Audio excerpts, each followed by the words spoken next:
احمد بن حنبل اور امام طبرانی نے اس حدیث پاک کو نقل فرمایا ہے۔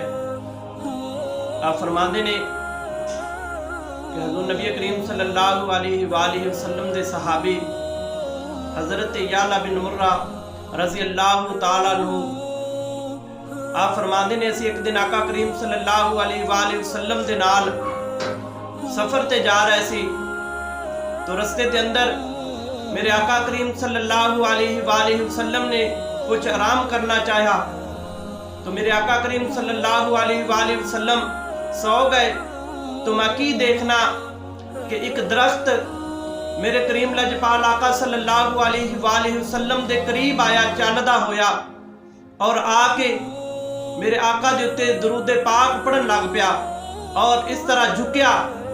جھکن تو بعد کچھ دیر تو بعد وہ درخت واپس اپنی جگہ تے چلا گیا۔ مینوں نہیں پتا کہ حضور جاگ رہے سن یا سو رہے سن۔ جدو میرے کریم لجپال آقا صلی اللہ علیہ وآلہ وسلم بیدار ہوئے تو میں سارا واقعہ بیان فرمایا تو حضور فرمایا کہ اے میرے صحابی اے درخت اللہ تبارک و تعالیٰ دی بارگاہ دی وچوں اجازت لے کے آیا ہے۔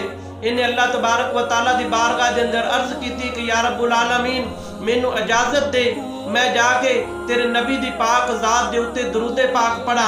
اے نبی دی ذات دے اتے درود پاک پڑھن واسطے آیا ہے۔ ایک دوسری حدیث مبارکہ دے اندر آندا ہے حضرت ابو ہریرہ رضی اللہ تعالیٰ عنہ حدیث پاک دے راوی نے آپ فرماندے نے کہ ایک عربی آیا میرے آقا دی بارگاہ دے اندر آ کے کہنے لگا کہ تسی اللہ دے نبی ہو تو حضور فرمایا انا خاتم النبیین لا نبی بعدی، ہاں میں اللہ دا نبی ہاں اور میرے بعد کوئی نبی نہیں آن والا۔ تو عرض کرنے لگا کہ اگر تسی اللہ دے نبی ہو تو سامنے جڑا درخت ہے انہوں کہو کہ میری بارگاہ دے اندر آن کے سلام کرے۔ تو حضور فرمایا جا تو اس درخت نو جا کے میرا پیغام دے دے۔ تو حدیث پاک دے اندر آندا ہے اس عربی نے جا کے اس درخت نو میرے آقا دا پیغام دیتا۔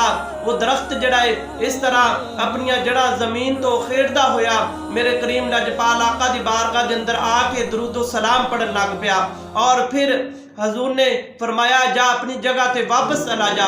وہ درخت اپنی جگہ تے واپس چلا گیا۔ پھر وہ عربی کہنے لگا کہ یا رسول اللہ مینوں بھی کلمہ پڑھا کے مسلمان کر لو۔ تو حضور نے اس رابی نو کلمہ پڑھایا اور مسلمان کر لیا۔ پھر وہ رابی کہنے لگا کہ یا رسول اللہ تسی مینوں اجازت دیو میں تہاڈی بارگاہ دے اندر سجدہ کرا جس طرح درخت نے سجدہ کیتا ہے۔ تو حضور فرمایا نہیں، سجدہ اللہ تبارک و تعالیٰ دی ذات تو علاوہ کسی نو حرام ہے۔ اگر اللہ تبارک و تعالیٰ کسی نو سجدے دی اجازت دیندا تو پھر عورت نو اجازت دیندا کہ وہ اپنے شوہر نو سجدہ کرے۔ تو حدیث پاک دے اندر آندا ہے پھر اس عربی نے میرے آقا علیہ السلام دے قدمہ مبارکہ دا بوسہ لیا اور میرے آقا کریم صلی اللہ علیہ وآلہ وسلم دے ہتھا مبارکہ دا بوسہ لیا تو بعد پھر وہ واپس چلا گیا۔ تو حدیث پاک دے اندر آندا ہے یہ تو میرے آقا علیہ السلام دی ظاہری حیات سی۔ تو حضرت اماں آمنہ سلام اللہ تعالیٰ فرمادیاں نے کہ جدو سونا میرے بدن دے اندر سی میں جس چیز دے کولوں میں لنگ دی سا وہ میرے تے درود و سلام پڑھدا سی اور مینوں وہ جھک جاندا سی۔ حضرت اماں آمنہ فرمادیاں نے اگر میرا کسے پتھر دے اتے پیر آندا سی وہ پتھر مینوں اس طرح لگدا سی کہ جس طرح میرے پیر دے تھلے کو روئی ہے۔